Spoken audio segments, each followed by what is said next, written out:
Assalamualaikum warahmatullahi wabarakatuh. Selamat malam. Perkenalkan, nama saya Aditya Kusnyadi. Saya berasal dari Fakultas Hukum UNPI kelas B121. Pada kesempatan kali ini saya akan mempresentasikan tentang pendidikan agama Islam, dalam hal ini hukum. Ada 3 pembahasan penting yang akan saya bahas pada presentasi kali ini.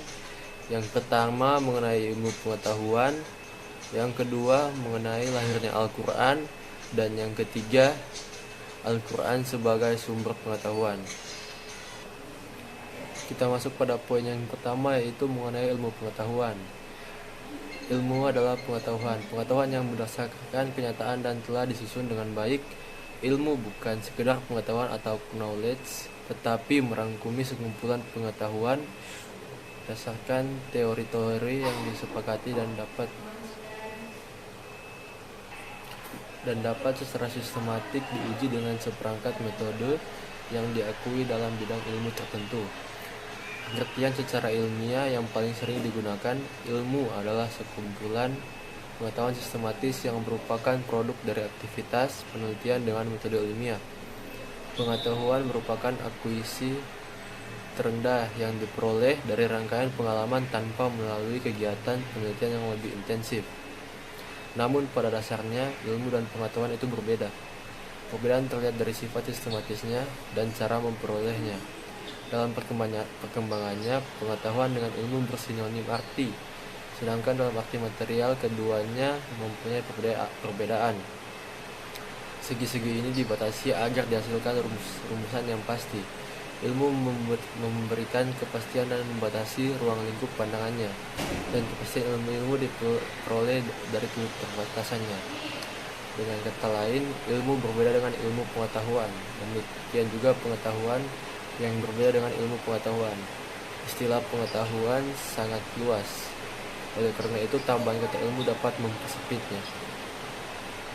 Adapun pendapat dari beberapa ahli yang mengedepankan pengetahuannya, yaitu yang pertama Muhammad Hatta mengemukakan bahwa ilmu pengetahuan adalah pengetahuan atau studi yang teratur tentang pekerjaan hukum umum, sebab akibat dalam suatu kelompok masalah yang sifatnya sama baik dilihat dari kedudukannya maupun hubungannya. Yang kedua, Dadang Ahmad S. Ilmu pengetahuan adalah suatu proses pembentukan pengetahuan yang terus-menerus sehingga dapat menjelaskan fenomena dan keberadaan alam itu sendiri. Kemudian kita masuk ke dalam pembahasan yang kedua, yaitu lahirnya Al-Quran. Al-Quran adalah kitab suci umat Islam. Kehadirannya adalah sebagai petunjuk bagi manusia dan merupakan prinsip-prinsip dasar untuk semua masalah kehidupan. Al-Quran juga berfungsi sebagai panduan hidup di dunia dan akhirat. Perjalanan Al-Quran mulai pertama kali turunkan hingga sekarang mengalami perjalanan sejarah yang amat panjang, melewati periode lebih dari 1400 tahun lampau, kendati berusia panjang, sebagaimana firman-Nya, sesungguhnya Kami yang menurunkan Al-Quran dan Kamilah yang memeliharanya. Quran Surah Al-Hijr ayat 9. Di masa kenabian, Al-Quran diturunkan dalam 2 cara. Pertama, Al-Quran diturunkan secara lengkap di malam Lailatul Qadar dari Lauh Al-Mahfuz ke Baitul Izzah atau langit dunia pada bulan suci Ramadan.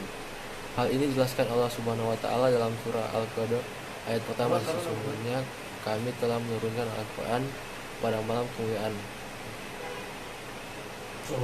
Dan yang kedua, usai turunnya di langit dunia, lalu wahyu Al-Quran diturunkan secara bertahap kepada Nabi Muhammad SAW sesuai dengan konteks dan kebutuhan selama kira-kira 23 atau 20 tahun. Ya, kita masuk ke pembahasan pokok yang ketiga, yaitu Al-Quran sebagai sumber pengetahuan.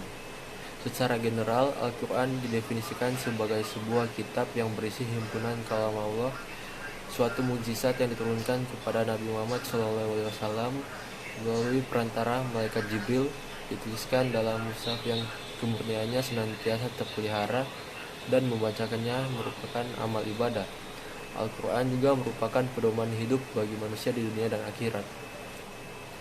Pada dasarnya, secara tidak langsung Allah Subhanahu wa taala telah menunjukkan bahwa Al-Quran merupakan sumber ilmu pengetahuan Dalam jurnal ini penulis akan membahas beberapa hubungan antara Al-Quran dan ilmu pengetahuan.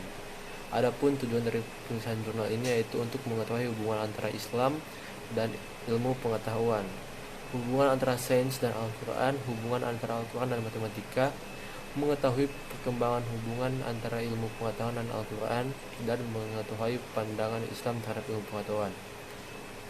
Pada hari ini telah kusempurnakan untuk kamu agamamu dan telah kucukupkan kepadamu nikmatku dan telah kuridhoi Islam itu jadi agama bagimu. Quran Surah Al-Maidah ayat 3. Adapun yang dimaksud dengan sempurna adalah segala sesuatu yang berkaitan dengan kehidupan manusia telah diatur dalam Islam, baik yang terkait dengan urusan dunia maupun akhirat. Hal ini tertuang dalam Al-Quran dan hadits yang merupakan sumber utama pedoman hidup umat. Dialah yang telah mengutus Rasulnya dengan membawa petunjuk Al-Quran dan agama yang benar untuk dimenangkannya atas segala agama, walaupun orang-orang musyrikin tidak menyukai. Quran Surah At-Taubah ayat 33. Kesimpulannya, kita harus mematuhi segala yang diperintahkan dalam Al-Quran karena Al-Quran merupakan pedoman hidup bagi manusia di dunia dan akhirat. Akhir kata, wabillahi taufiq wal hidayah. Wassalamualaikum warahmatullahi wabarakatuh. Selamat malam.